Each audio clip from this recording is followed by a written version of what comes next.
us to create and keep a strong connection to the highest version of ourselves in the future or any other timeline to receive guidance.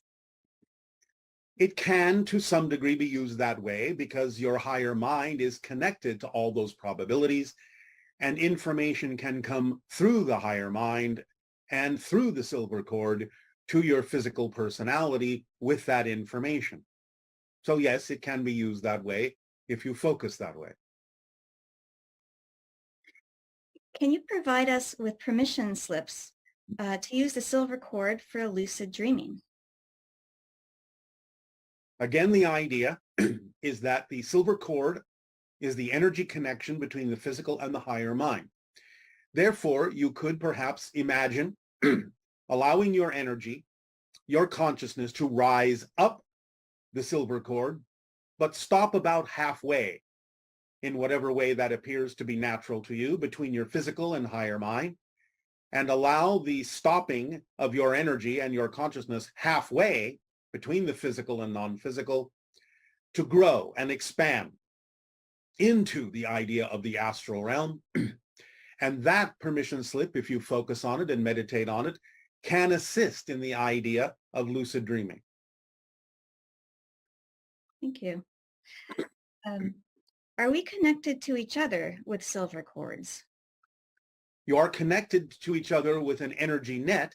The silver cord is a terminology that is specific to the idea of the connection between your individual physical mind and your individual higher mind. But you are connected to everyone and everything through another energy web, but that is not what is typically referred to as the silver cord. The silver cord is a specific connection between you and your higher mind. And what are the physical signs that the silver cord is no longer connected to the body? You are dead. Okay. Because there is no reason for the silver cord to be there if you are no longer physical. As long as you are physical, the silver cord remains because it is the extension from the higher mind to the physical mind. So if there's no more physical mind, there is no more silver cord. From your perspective, do cemeteries radiate intelligent human life? Are the silver cords of the deceased still active and spread out from their graves? I guess not. Yeah. The idea, again, is that if a spirit chooses to remain close to the earth vibration in the lower astral, there may still be a version of the silver cord because they have not completely let go of the physical vibration of earth. But for the most part, those, as you say, that are dead have no silver cord if they have moved on into the higher realm of spirit and allowed themselves to be the higher mind once again, be the spirit they have always been. But again, if someone remains close to the earth vibration, there may be a similar idea that you could still refer to as the silver cord, though it would be lighter in essence and in energy, because again, it's not so far removed from the idea of non-physical reality. I see. Does being skilled at astral projection make dying easier? If so, is it because you know how to expand beyond the physical body from a conscious state? Yes, because you have become used to the idea of being non-physical, being beyond the body.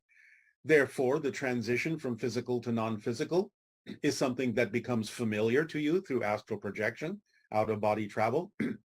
And there is no longer, once you have that experience in general, no longer any concern about the idea of whether or not your consciousness continues after physical death. Do the Essassani have silver cords?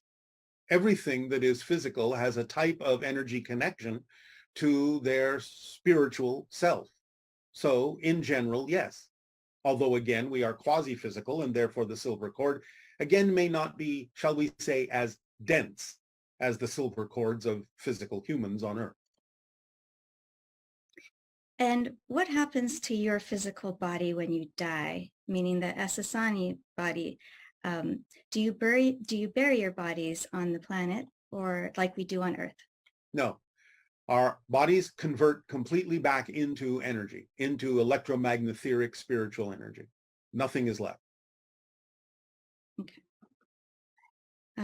This person is asking a question about meditation. I was doing a trance meditation and had a triquetra show up in my imagination. I felt the urge to start making the symbol with my finger. And so for the rest of the trance, I was making the symbol. What is the meaning of this symbol? It is representative in general, though it can have other specific meanings depending upon the person and the connection to it. But in general, it is representative of the idea that existence is a trinity, positive, negative, and neutral. So it is a balancing symbol, a symbol that represents the balance between what you call the two polarities. Do Kozyrev mirrors allow people to see into the distant past? Are there beings that monitor and use the use of Kozyrev mirrors? There are those that are aware of the use of such permission slip devices as Kozyrev mirrors. The idea is that it can be used for what that person is asking about if you have a focus and an intention in that direction. But in general, it is for the purpose of allowing you to sort of transcend your physical limitations consciously and allow yourself to connect to the idea of other versions of yourself, of parallel realities, and so on and so forth. It can also induce, in certain conditions, the idea of out-of-body projections, astral travel. Depends on how it's used. But again, like anything, it is a permission slip that taps into certain levels of the collective consciousness to allow you to decide with your intentional focus what kind of an effect you will experience through the use of that permission slip that you are referring to as Kozyrev mirrors. Do thoughts just float around like energy patterns, or do you attract and pay attention to a thought based on your belief systems? Thoughts are generated by belief systems. They don't just float around, as you say. They are patterns of energy, like anything, but they are the result of the patterns of energy in your deepest belief systems and your definitions of what you believe to be true. So they are a secondary reflection pattern of your deeper belief patterns, just like emotions are another level of reflection of the beliefs. Behaviors are another level of the reflection of beliefs. All of it is energy patterns, just on different levels. But the idea of emotions and thoughts and behaviors are secondary level reflections because the primary pattern is in the belief system, in the definitions you buy into as true, as you say, for yourself. Here's a question about boundaries. You've mentioned that we don't need boundaries and we don't need to block anything because it's all quote unquote us. However, there are times when you tell us no. Would you please talk about these boundaries and if there is a difference between boundaries and blocking? Yes, there is a great difference. The idea is that we have never said you don't need any boundaries because you have imposed boundaries on yourself in order to have a physical experience. So this is a misunderstanding. The idea is that you do use boundaries, you do use self-imposed limitations to have the kinds of physical experiences you are having. The idea is that blocking is blocking yourself with belief systems from the things that are representative of your theme of exploration, of your passion, of your true self, within the boundaries you have imposed upon yourself, within the destiny you have decided is true for you, within the path that you have chosen to walk as a physical being. So boundaries can simply be that which guides you, which prevents you from straying beyond the path you have chosen to walk in physical reality. Blocks are those things that are challenges for you to overcome, to know more about yourself and be the true path you have chosen to be. So when you don't answer a question or you say not at this time, is We are that respecting the idea of the boundaries that you have set and respecting the idea of blocks you may have imposed upon yourself that you have yet to transform. And we can assist you to some degree in the transformation of those things by giving you such things as the formula and the encouragement to examine your belief systems. But we cannot intervene beyond a certain point because that would remove your ability to experience the transformation that you chose to experience. So we can assist, but we cannot do it for you. But the idea is that we respect the boundaries that you have imposed both individually and collectively and cannot intervene beyond that. And I would think it's for us to experience things in the most exciting way. Yes, that's up to you. And again, we encourage you to do so and have given you the tools that would allow you to do so. But beyond that, we cannot force you to do so. How is relevance decided? Is it something that the physical mind has a say in, or is it decided by the higher mind? You have chosen as the spirit prior to the physical experience, the idea of what is relevant for your path, your theme of exploration. There's some leeway in there, and synchronicity is what is used to bring you the idea of what is relevant for you, because what is relevant for you are the things that contain the highest level of passion. That's how you understand the relevance, as long as you are clear that you are not disguising your anxiety as excitement or vice versa. So the idea is that synchronicity is simply the mechanism within the structure, built into the structure of existence, the structure of space-time, that brings you what is relevant for you to experience. Be it something you do or don't prefer, it can still be relevant because it might be something that's representative of something you need to transform.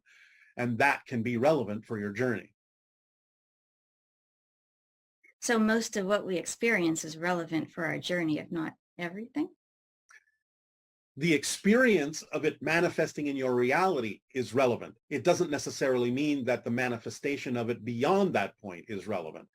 You will determine that by facing it from a positive state and getting a benefit from it that will tell you synchronistically how much of what appears, how much of what manifests needs to be taken beyond a certain point and is truly relevant or not relevant for you.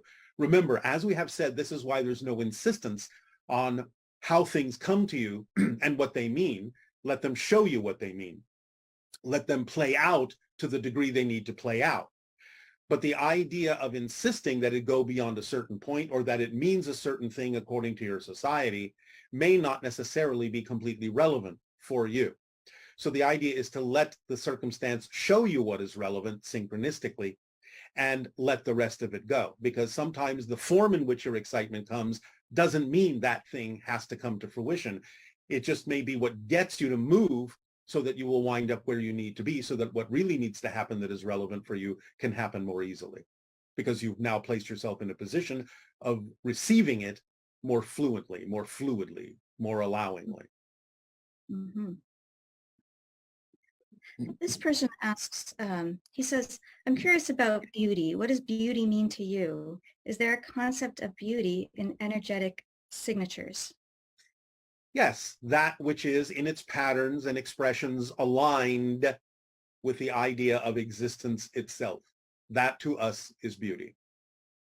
Your natural state is perfectly aligned with the idea of the allowance of the unconditional support and love of all that is and existence.